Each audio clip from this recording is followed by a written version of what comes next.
Hi guys, আজি মই আহিছোঁ আপোনাৰ ডিমুত এটা ক্লাছ আছিল যে আগৰবাতি শিকাব লাগে সিহঁতক ষ্টুডেণ্টবোৰক।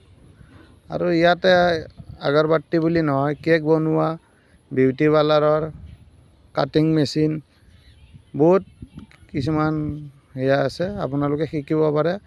আৰু মোৰ তাত যদি শিকিব বিচাৰে, মোৰ ঘৰ হ'ল দীৰ্ঘেশ্বৰী মন্দিৰ, ৰংমহল দীৰ্ঘেশ্বৰী মন্দিৰৰ পিকনিক প্লেচৰ কাষতে, তাতে শিকিব পাৰে। আৰু মোৰ নাম্বাৰ ফেচবুকত দিয়া আছে, কণ্টেক্ট কৰি ল'ব যদি কাৰোবাৰ শিকিব মন আছে। আৰু আমাৰ মাছৰুমো শিকোৱা হয়, আপোনালোকে শিকিব পাৰিব। এইবোৰ চাব পাৰে, ধূপ কেনেকৈ চেণ্ট লগাই, কেনেকৈ ৰ মেটেৰিয়েল বনায়, কেনেকৈ আউটাৰত ভৰাই। কাৰণ যিহেতু চবকে ঘৰত ধূপ লাগে, আৰু এনে ফ্ৰী থকা টাইমত ধূপবোৰ আপোনালোকে সেয়া কৰিব পাৰে। ফ্ৰী থকা টাইমত ঘৰতে আপোনালোকে বনাব পাৰে। বহুত লাভ আছে, আপোনালোকে কৰি চাওক যদি কৰিব মন আছে। এক্সট্ৰা পইচা ওলাব আপোনালোকৰ, কৰিও থাকক আৰু এইবোৰ কৰি থাকক ফ্ৰী টাইমত। আজিলৈ ইমানেই, বাই বাই।